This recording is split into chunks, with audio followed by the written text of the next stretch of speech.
Le Père Augustin m'a confié la responsabilité de vous présenter aujourd'hui la vie de saint Camille de Lellis.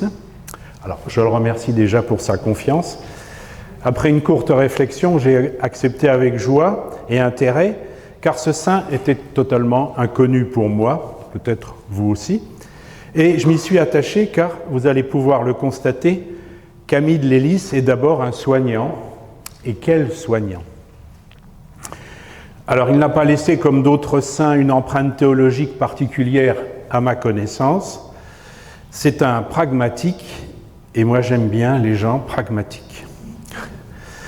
Il est devenu protecteur, patron des hôpitaux, des malades et du personnel soignant. Donc, merci Augustin de l'avoir mis sur ma route. C'est de surcroît un contemporain de Philippe Néri, et même un temps son confesseur et père spirituel.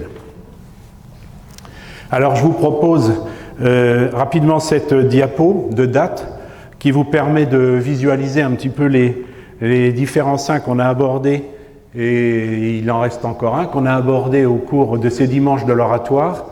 On a abordé tout le monde, sauf saint Ignace, qui sera le prochain saint. Et vous pouvez voir, c'était pour vous montrer que par rapport à Philippe Néri, Charles Borromée a vécu un peu au même moment, saint Camille un peu décalé, saint François de Sales un peu décalé, et saint Alphonse qu'on a vu, de Liguori qu'on a vu la fois dernière, plus vers 1700. Sachant que Philippe Néri, Borromée, Camille de Lellis étaient des Italiens, Liguori étaient des Italiens, saint François de Sales plutôt français, donc du côté de Lyon-Annecy. Pardon ? Savoyard, oui, pardon, excusez-moi, oui. Savoyard. Et saint Ignace plutôt basque, espagnol. Mais bon, donc ils sont tous peut-être rencontrés à un moment donné, pas Alphonse de Liguori évidemment, mais Ignace de Loyola qui a quand même été enterré à Rome. Donc ils ont peut-être, avec Philippe Néri, pu se rencontrer. Voilà, c'était juste pour vous montrer un petit peu l'ensemble de l'historicité des saints. Là. Alors, je vous propose de découvrir cette personnalité fascinante qui est Camille de Lellis en 5 étapes. Alors, une première étape, les étapes mouvementées de sa conversion. Une deuxième étape, une dimension humaine et christique pour le soin du malade. Un troisième volet, la création de l'ordre des ministres des infirmes. Et quatrièmement, une nouvelle école de charité. Et enfin, l'ordre camillien aujourd'hui qui existe encore et que j'ai découvert. Alors d'emblée, on peut dire que l'existence de Camille change radicalement quand il comprend que Dieu est tout et le reste n'est rien. Il donne alors sa vie à Dieu en s'ouvrant à des expériences exaltantes dans le monde de la santé de son époque.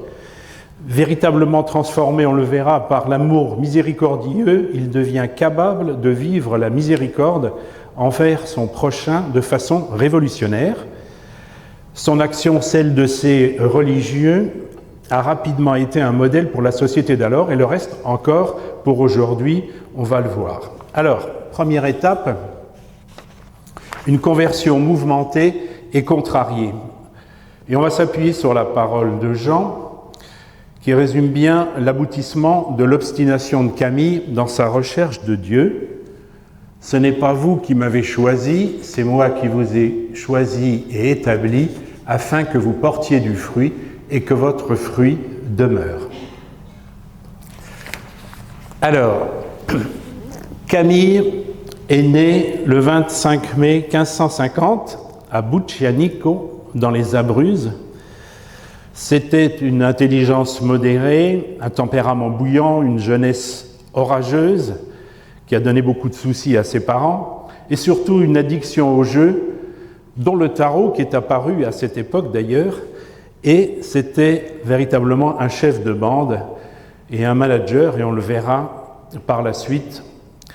Il est rapidement orphelin de sa maman à 13 ans et de son père à 20 ans.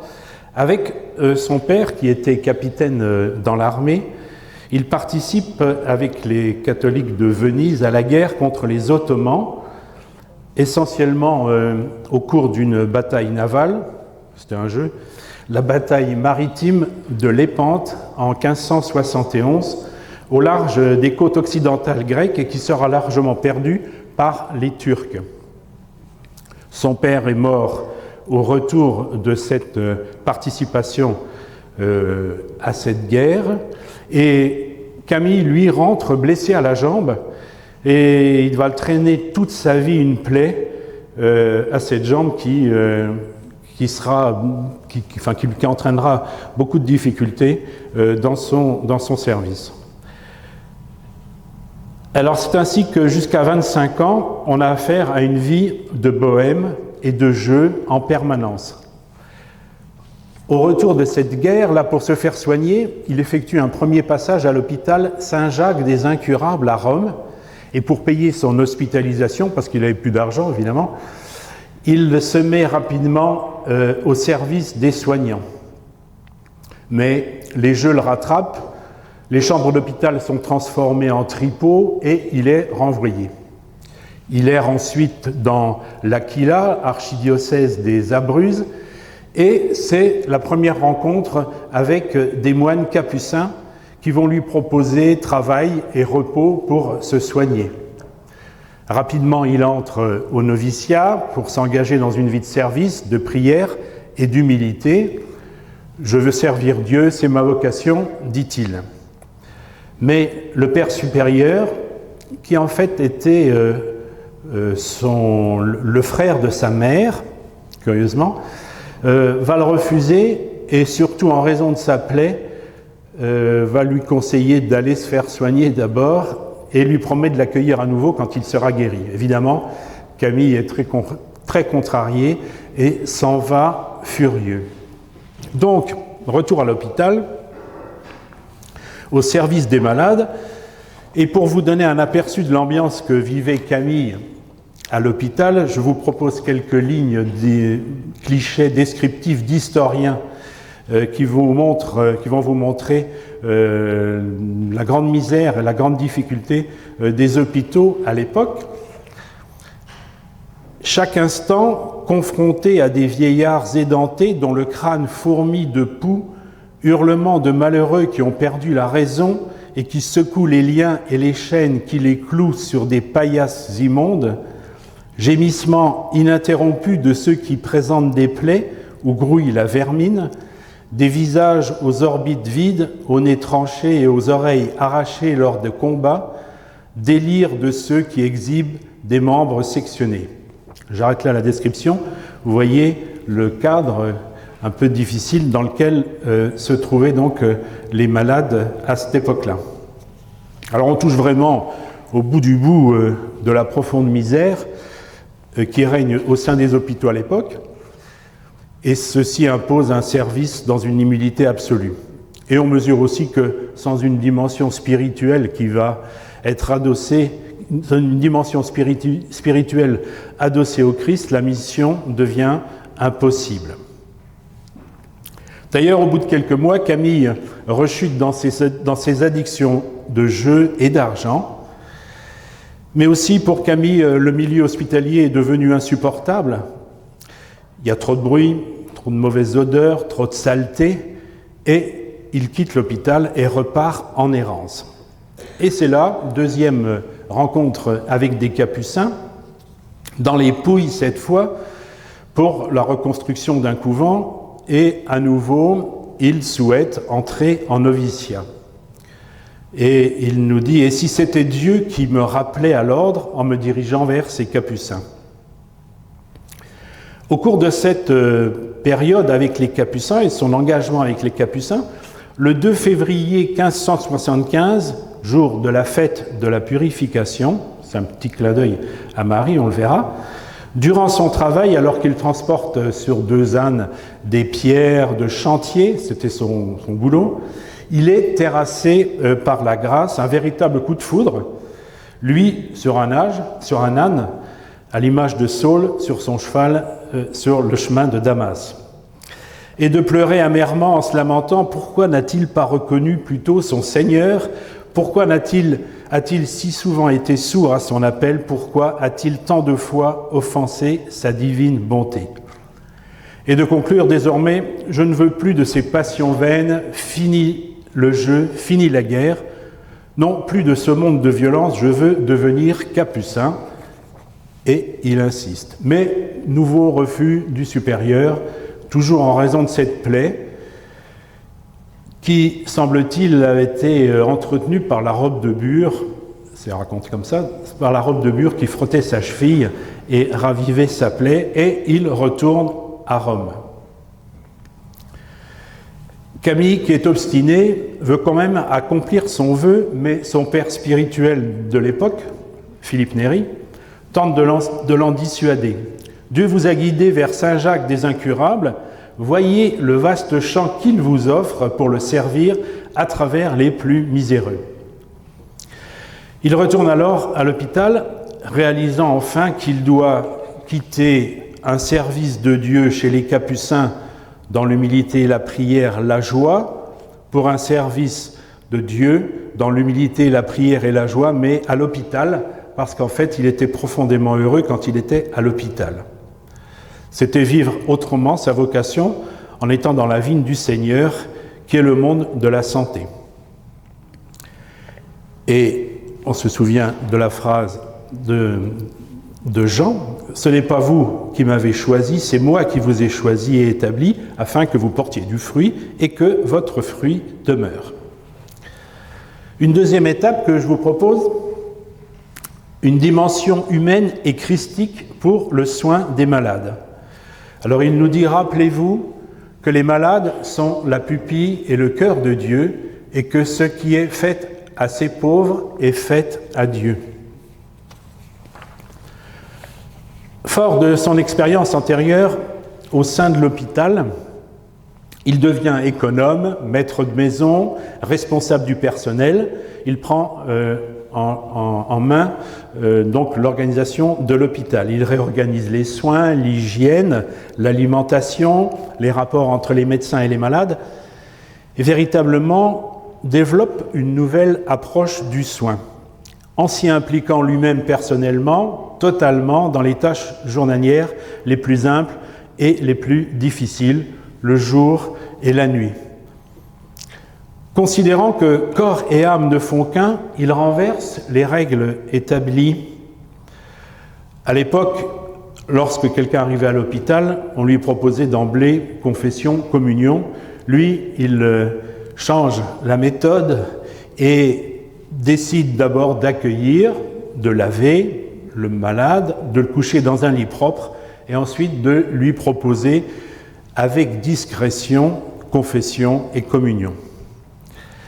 Voilà, il met donc en place radicalement une nouvelle façon de se comporter et de soigner, et il diffuse largement ses recommandations à tous ceux qui se présentaient pour l'aider. Et de rappeler, alors, considérons nos malades comme des hôtes, comme les membres du Christ souffrant. Rappelez-vous que les malades sont la pupille et le cœur de Dieu, et ce qui est fait à ces pauvres est fait à Dieu. Chacun regardera le pauvre comme la personne du Christ. Le bon soldat meurt au combat, le bon marin et le bon en mer et le bon serviteur des malades à l'hôpital. On voit que l'Esprit Saint a mis en Camille une dimension humaine et christique dans son ministère. Lorsqu'il voit le malade, Camille voit le Christ et considère le malade comme tel. D'ailleurs, il considérait si vivement la personne du Christ en eux qu'il leur donnait même à manger à genoux et la tête découverte. Donc, deux dimensions de service chez Camille. À la fois, il voit le Christ souffrant dans la personne malade, et à la fois, il est comme une mère très tendre envers son enfant malade. L'hôpital est devenu méconnaissable. Au fur et à mesure des mois et des années, la réputation du charisme de Camille se répand en Italie, à Rome, à Naples, à Gênes. On constate aussi un retentissement évident sur les habitants des villes, les nobles, les roturiers, les prélats qui cherchaient à exercer leur charité. Les gens n'hésitent plus à entrer dans les hôpitaux, c'est une première victoire pour Camille. Il a réussi à changer le regard des autres sur les malades. Un malade reste un homme, un visage même ravagé par une tumeur ou une plaie ne lui supprime pas sa dignité. Et cette notion de dignité me fait penser aux défenseurs de la loi euthanasie, suicide assisté, qui mettent en avant dans leurs arguments pro-loi cette notion de dignité qui ne pourrait plus exister dans certaines fins de vie. C'est oublier la fraternité, socle de notre vie en société, écoute, soutien, accompagnement, c'est ce qu'a voulu développer Camille. Et Camille a encore du travail, et nous avons encore du travail en la matière.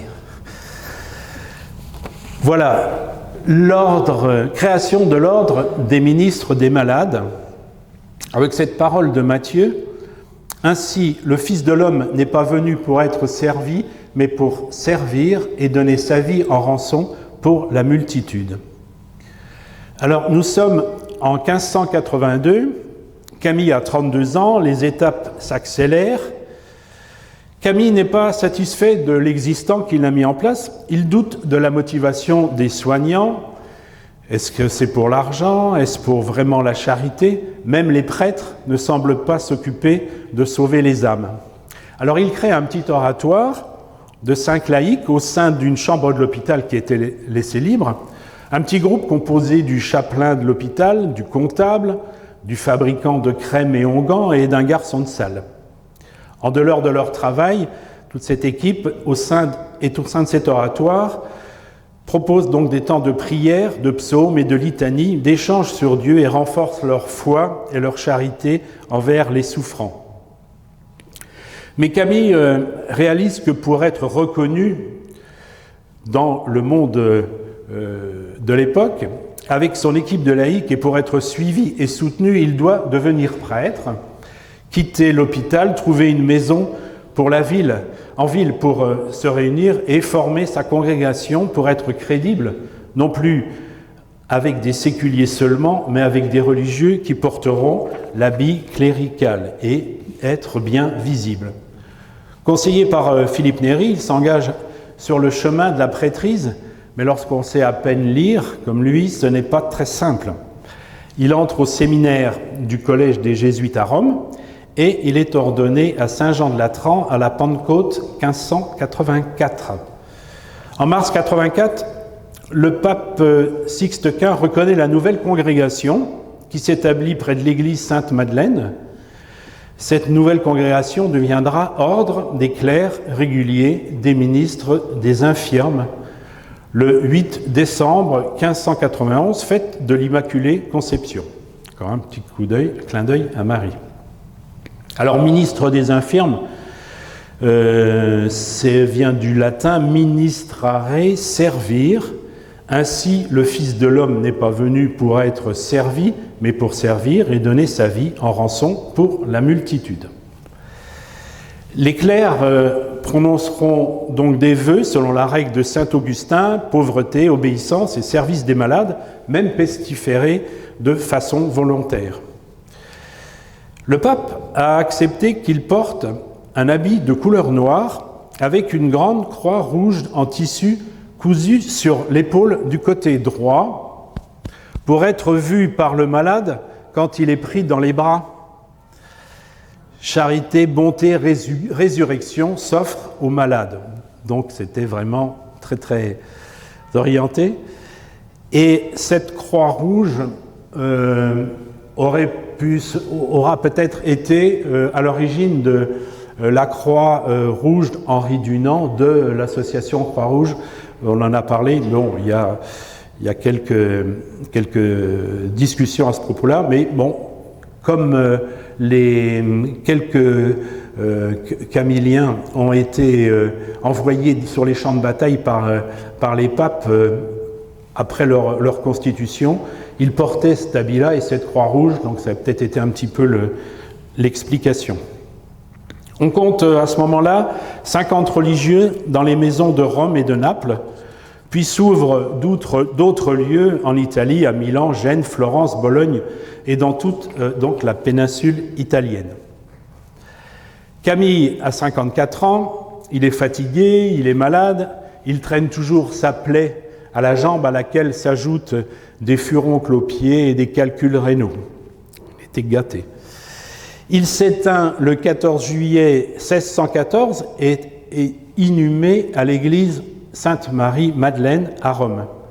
Il laisse à ses compagnons et frères 15 maisons, 8 hôpitaux, 242 prophètes, ceux qui viennent de faire leurs vœux, répartis en 5 provinces. Benoît XVI le béatifiera le 2 février 1742, rappel du 2 février 1575, si vous vous souvenez, le jour de sa conversion brutale, et il sera canonisé le 29 juin 1746. Avec Jean de Dieu, il devient, Léon XIII le proclame patron des malades et des hôpitaux, donc en juin 86. Et Pie XI le proclame patron des personnels des hôpitaux en août 1930. Son corps est déposé sous le maître-autel de l'église Sainte-Madeleine. Alors tout ce parcours pour aboutir à une nouvelle école de charité qui permet de concrétiser un peu la vision donc du soin et du malade. Alors quatre concepts, un nouveau concept du malade. Camille, on l'a dit, voit d'abord l'homme, le malade, comme son frère, comme un fils de Dieu, puis il discute de ses besoins concrets. Et en même temps, une dimension christique, il voit en lui la personne même du Christ, la pupille et le cœur de Dieu. Nouveau concept, donc, du malade. Une réforme du service du malade, Camille a intégré que l'homme entre à l'hôpital avec tout son être, son corps, son esprit. C'est ce qui le conduit à devenir prêtre et à créer une congrégation de religieux pour le soutenir dans sa démarche et trouver des bénévoles pour sa mission. Réforme du personnel d'assistance.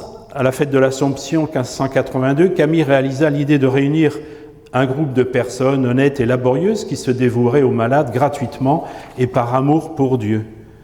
En 1584, il produit un premier document de réforme sanitaire et un code déontologique professionnel intitulé « Manières et modes que l'on doit observer dans les hôpitaux pour servir les pauvres malades », composé de 25 articles concrets et pratiques. À la fin de sa vie, il constitua un document historique, la Grande Charte de la réforme hospitalière en Italie, qui s'est donc développée à ce moment-là.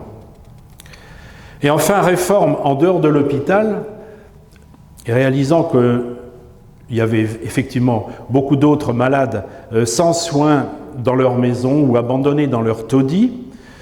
Donc il était important de s'ouvrir et de sortir de l'hôpital et aussi de susciter des adhésions de personnes volontaires en dehors du personnel de l'hôpital, auprès des laïcs, des prêtres, des religieux, comme saint Philippe Néri d'ailleurs, et saint Louis de Gonzague, des prélats, des cardinaux, de la curie romaine et même les papes eux-mêmes. Voilà donc en résumé une réforme qui visait à retrouver la vraie dignité de l'homme, l'assistance totale du malade, la formation des personnels de santé et la collaboration volontaire des laïcs et de toute l'Église. On est vraiment là dans le aller vers les périphéries, tous ensemble. Et bon, je termine avec l'ordre camillien aujourd'hui. Que reste-t-il de cet ordre ? Alors, un ordre de clercs régulier des serviteurs des malades, étendu en France et sur 5 continents, sous la forme d'associations laïques auxquelles coopèrent des religieux en hôpitaux, en EHPAD et en prison. Alors c'est assez phénoménal. En Europe, Albanie, Allemagne, Angleterre, Arménie, Espagne, Géorgie, Hollande, Hongrie, Pologne, Serbie, Slovaquie, Ukraine. En Asie, Il y a aussi des ordres camilliens, Laos, Philippines, Taïwan, en Afrique, Bénin, Burkina, Côte d'Ivoire, en Amérique, Brésil, Canada, Chili, Équateur, etc. En Océanie aussi, Australie. La présence des camilliens est vraiment importante et impressionnante dans le monde. Une province a été fondée en France en 1870 et aujourd'hui ce sont 27 religieux répartis dans 6 associations communautés, dont une proche à Théoul-sur-Mer. La famille camillienne se déploie aussi sous forme de fraternité, telle qu'on peut les développer chez nous en paroisse, avec des missions de type visiteur de malades dans l'esprit de Saint-Camille. Voilà, j'espère vous avoir fait découvrir ou redécouvrir un saint qui bouscule, comme d'autres bien sûr, toujours d'actualité, qui a donné sa vie non pas en martyr au sens de victime, mais en s'effaçant complètement, en oubliant sa propre souffrance, son corps, pour se donner à l'autre, aux miséreux, aux malades et au Christ. Un exemple vers lequel tendre pour nous soignants, pour nous tous aidants. Merci à vous.